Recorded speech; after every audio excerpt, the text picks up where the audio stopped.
एक आदमी से लक्ष्मी माता ने कहा, भैया 15 दिन बाद हम तुम्हारे घर से चली जाएंगे, कोई एक वरदान मांगना है तो मांग लो। बोला, मैया मैं घर वालों से पूछ लूं फिर बताऊंगा क्या मांगूं आपसे। बूढ़ा आदमी था, बहू को, बेटा को, भाई को, सबको बिठाया। बोले, लक्ष्मी जी अब हमारे घर से जा रही हैं, कोई एक वरदान मांगने का कहा है तो कोई एक वरदान मांग लो।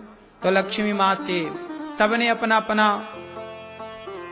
दिया कि हम क्या मांगे, क्या मांगना चाहिए, सुझाव दिया सबने। बेटा बोला कि मां से कहो बहुत सारा सोना दे दें।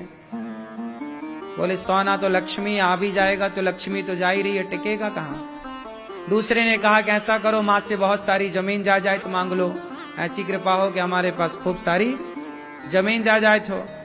बोले, जब लक्ष्मी जा रही है तो जमीन जायदाद भी कहां टिकेगी। सब डिस्कस करते करते छोटी बहू के पास पहुंचे।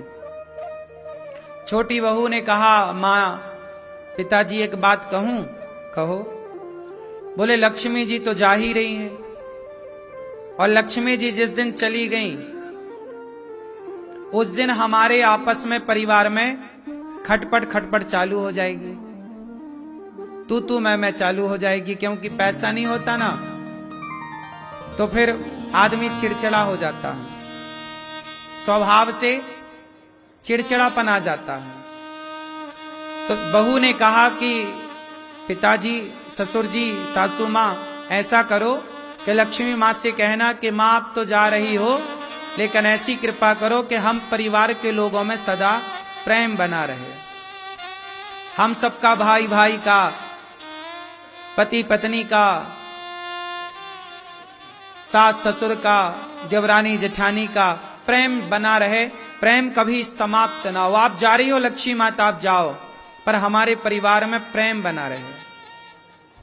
सबको बात अच्छी लगी कि लक्ष्मी जी तो जा ही रही हैं और जाएंगी तो झगड़े चालू होने की संभावनाएं हैं, लेकिन प्रेम बना रहेगा तो हम लोग जी लेंगे, क्योंकि एक छत के नीचे तब रहा जा सकता है जब आपस में प्रेम हो। एक झोपड़ी में भी गुजारा हो सकता है यदि प्रेम हो, और इस सोने के महल में भी गुजारा नहीं हो सकता यदि प्रेम ना हो। तो लक्ष्मी जी से कहा, लक्ष्मी जी 15 दिन बाद आई। हाँ बेटा मैं जा रही हूं आज, क्या मांगना चाहते हो? तो बड़ों ने, ससुर जी ने हाथ जोड़ के कहा, मां आप जा रही हो, हम तो नहीं चाहते कि आप जाएं, लेकिन आपका मन है जाने का तो मां आप जाओ, लेकिन इस घर को ऐसा आशीर्वाद दे के जाओ कि हम परिवार के लोग आपस में प्रेम से रहें, कभी हम लोगों में कभी जरा सा झगड़ा ना हो, खूब प्रेम रहे हम सबके पास, एक दूसरे के प्रति हम प्रेम न्यौछावर करते रहें, प्रेम की भरमार हो, खूब प्रेम हो एक दूसरे के लिए। हर रिश्ते में पति पत्नी, देवरानी जेठानी, सास बहू, हर रिश्ते में मां प्रेम भर दो, हम लोगों के भीतर प्रेम की कमी ना हो।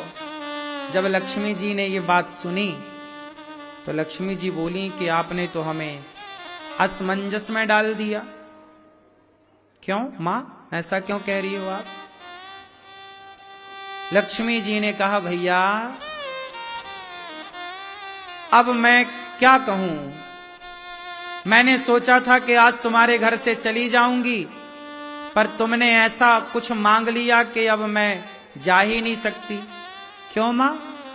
लक्ष्मी जी ने कहा, बेटा जहां प्रेम की अधिकता होती है वहीं तो मैं होती हूं, जहां प्रेम नहीं होता वहां मैं होती ही कहां हूं। मैं तुम्हारे घर में तेरे दिन थी भी इसलिए कि तुम्हारे घर में प्रेम है, और तुमने प्रेम ही मांगा, तो जिस परिवार में प्रेम होगा ना मेरी मां लक्ष्मी, वहां नाचती हैं, प्रसन्न चित्त से रहती हैं। आप लोग आपस में झगड़ा जो करते हो ना, माँ को पसंद नहीं करते, बाप को पसंद नहीं करते, बूढ़ों का सम्मान नहीं करते, लक्ष्मी जी वहां से हाथ जोड़ लेती हैं कि भाई तू अपने बाप का सम्मान नहीं कर रहा, अपनी माँ का नहीं कर रहा, मेरा क्या करेगा। लेकिन जहां प्रेम है, जहां सुमति तहां संपत्ति नाना, जहां प्रेम है वहां नाना प्रकार की संपत्तियां, संपत्ति एक प्रकार की नहीं होती, नाना प्रकार की होती है। लक्ष्मी भी संपत्ति है, जमीन जायदाद भी संपत्ति है, तुम्हारा नाम तुम्हारी इज्जत भी संपत्ति है, समाज में तुम्हारी प्रतिष्ठा भी संपत्ति है। तो संपत्ति, ये तुम्हारे बाल बच्चे भी तो तुम्हारी संपत्ति हैं।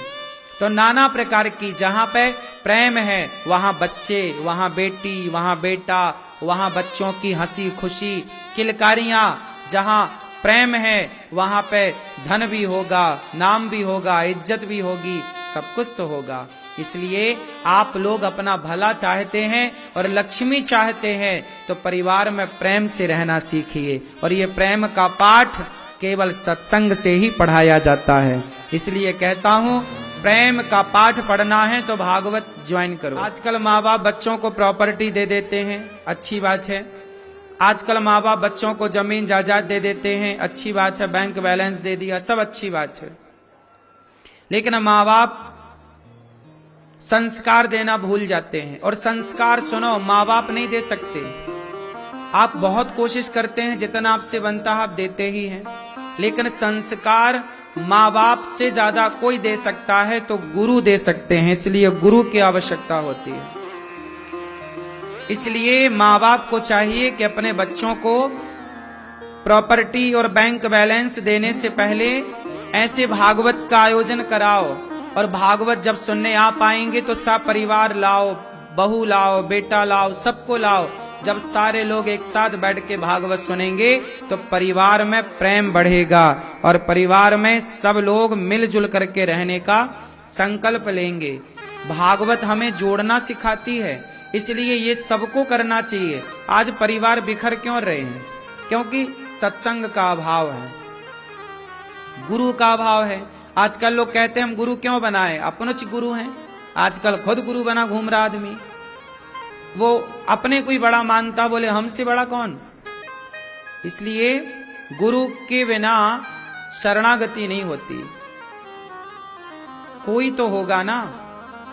जब दुल्हा दुल्हन बैठते हैं ना मंडप के नीचे, तो गांठ जोड़ने वाले दुल्हा दुल्हन नहीं होते, गांठ जोड़ने वाला कोई तीसरा ही होता है। नहीं, कई जगह बुआ जी गांठ जोड़ती हैं, कई जगह पंडित जी गांठ जोड़ते हैं। बात सही है। दुल्हा दुल्हन खुद तो अपनी गांठ नहीं जोड़ते ना, कि जोड़ते हैं। गठबंधन कौन करता है, कराता है?